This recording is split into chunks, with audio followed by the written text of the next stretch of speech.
Isto é estelionato, é a maior fraude que ele jamais ouviu falar. Não dá para considerar o Bitcoin como moeda. A maior parte das pessoas pode se machucar. Entenda os riscos. É um ambiente bastante livre. Então tem muita gente boa operando nesse segmento, mas também tem muita gente que está se aproveitando, né, dessa tecnologia para criar esquemas fraudulentos, esquemas de pirâmide financeira.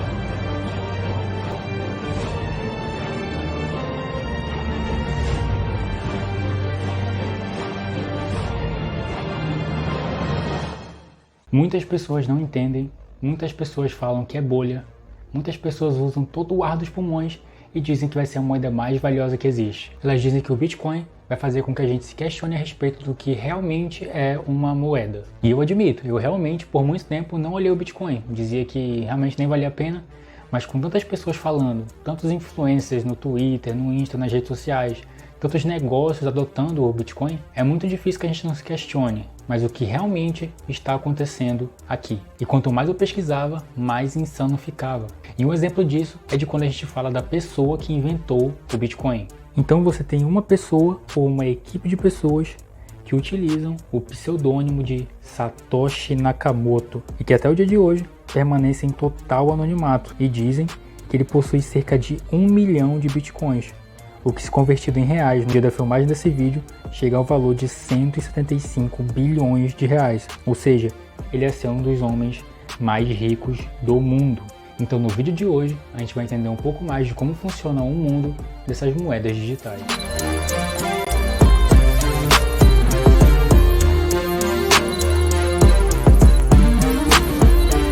Mas antes você tem que saber de uma coisa, o valor de uma moeda ele na verdade está ligado à confiança. Ou seja, você confia naquela moeda, você confia que ela tem algum valor e você confia no sistema que está por trás da moeda. Mas o que acontece se você realmente não confia no sistema? Tem muitas pessoas que quando pensam em bancos simplesmente pensam em uma instituição que pode emitir moeda quando acha que tem que emitir e ninguém pode falar nada. Mas também existem muitas pessoas que realmente confiam nas instituições. Mas e aí? A gente tem que confiar mesmo? Lehman Brothers, o quarto maior banco de investimentos dos Estados Unidos, declarou falência. Isso significou o começo de uma das piores crises econômicas da história da humanidade. A economia norte-americana quebrou. O sistema financeiro dos Estados Unidos afundou. Parece realmente incrível que um negócio tão grande quanto este possa falir desse jeito. Mas o que isso mostra, para mim, é a enorme importância da confiança que temos que ter nos mercados. Quando ela acaba, ninguém quer fazer negócios com você. E essa bolha foi gigantesca e afetou todo o mundo. Mas o foco desse vídeo não é exatamente na bolha. É o que aconteceu um pouco depois da bolha. Ainda em 2008 começou a circular um documento chamado Bitcoin. Esse documento foi feito por uma pessoa chamada Satoshi Nakamoto. Esse artigo de 9 páginas feito pelo Nakamoto basicamente consistia no manifesto dele de fazer um modelo de sistema de pagamentos que não passava nem pela mão dos bancos e nem pela mão do governo. E essa tecnologia ficou conhecida como blockchain. Basicamente, o Nakamoto utilizou ciência, tecnologia e computação de forma que ele conseguisse fazer um sistema onde a moeda podia circular digitalmente sem que ela tivesse que passar pelas mãos do governo ou de qualquer tipo de instituição governamental, ou até mesmo os bancos. Então beleza, a partir desse momento a gente tem que entender duas coisas.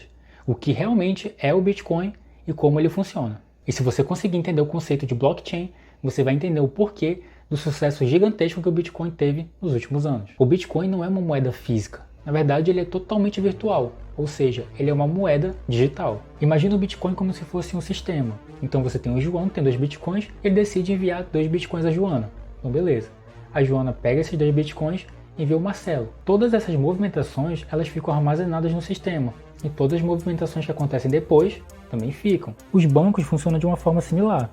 Eles possuem um sistema onde eles validam cada valor que é enviado e recebido. Ou seja, dessa forma que o banco faz com que alguém não consiga enviar mais do que ela possui. Mas com o Bitcoin, como é possível checar se o João realmente tem esses 2 Bitcoins que ele diz que vai enviar a Joana? E foi aí que surgiu um sistema que o Nakamoto chamou de ponto a ponto. Então, ao invés de nós termos um sistema de alguma instituição, como um banco, validando as movimentações, com o Bitcoin nós temos uma coisa chamada de rede Bitcoin, onde qualquer pessoa que possui um computador pode fazer parte dessa rede. Ela apenas tem que ter um computador e possui internet. Então ela vai lá e baixa o software Bitcoin. E a partir daí, cada movimentação que é feita na rede é avaliada por todos os participantes, que vão analisar se a movimentação é válida, resolvendo algoritmos totalmente complexos.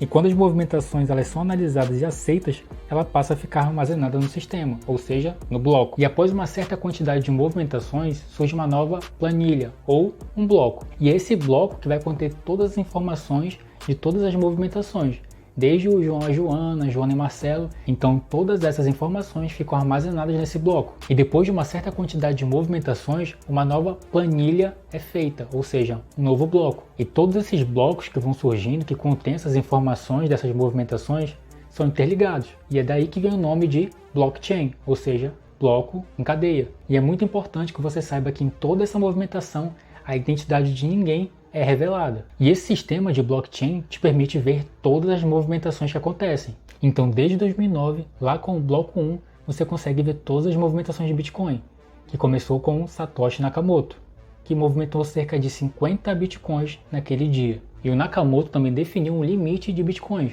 ou seja, ele não vai poder ser emitido pelo resto da vida. Quando chegar a quantidade de 21 milhões, ele vai deixar de ser emitido. E só faltam 2 milhões de unidades de Bitcoins. Depois disso, ele chega nos 21 milhões e ele deixa de ser emitido. E só vão circular na economia os Bitcoins que já existem. Mas ainda fica um questionamento. Como essa moeda digital pode valer tanto? Se for uma questão de demanda, como a demanda chegou no ponto que ela está hoje? Até 2010, um Bitcoin não valia nada. Mas isso mudou ainda em maio daquele mesmo ano, quando um homem postou em um blog de discussão de Bitcoin na internet que estava disposto a pagar 10 mil Bitcoins por 2 pizzas, e 2 dias depois aconteceu. A movimentação foi de 10 mil Bitcoins por cerca de R$127, e mal sabia esse infeliz que 10 mil Bitcoins hoje em dia valem cerca de R$1 bilhão.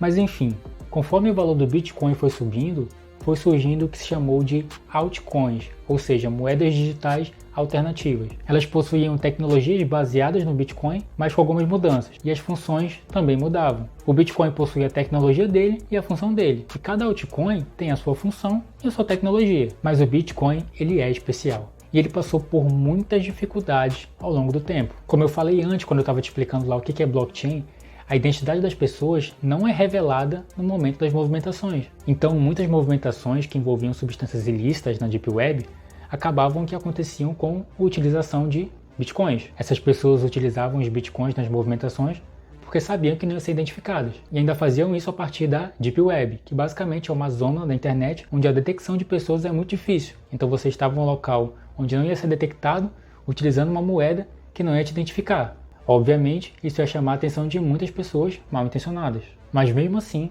o valor do Bitcoin só aumentava. Com plataformas que iam surgindo, que facilitavam a movimentação de Bitcoins, só aumentava a especulação. E em 2013, o Bitcoin passou a custar R$6 mil.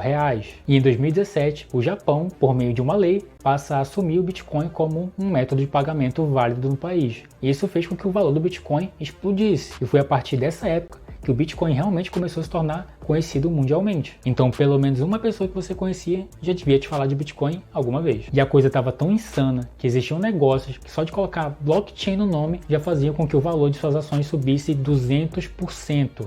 E nesse mesmo ano, em 2017, o valor do Bitcoin passou a ser de R$100 mil. Mas da mesma forma que o Bitcoin subiu, ele também caiu. E em 2018, por causa de implicações governamentais, e da China banindo qualquer negócio que fizesse movimentações de Bitcoin do seu país, o valor dos Bitcoins e das moedas digitais caiu cerca de 80%. E nessa época o Bitcoin passou a custar R$15 mil, o que não é um valor muito alto. Mas hoje em dia, poucos anos depois, o valor do Bitcoin já está em cerca de R$170 mil.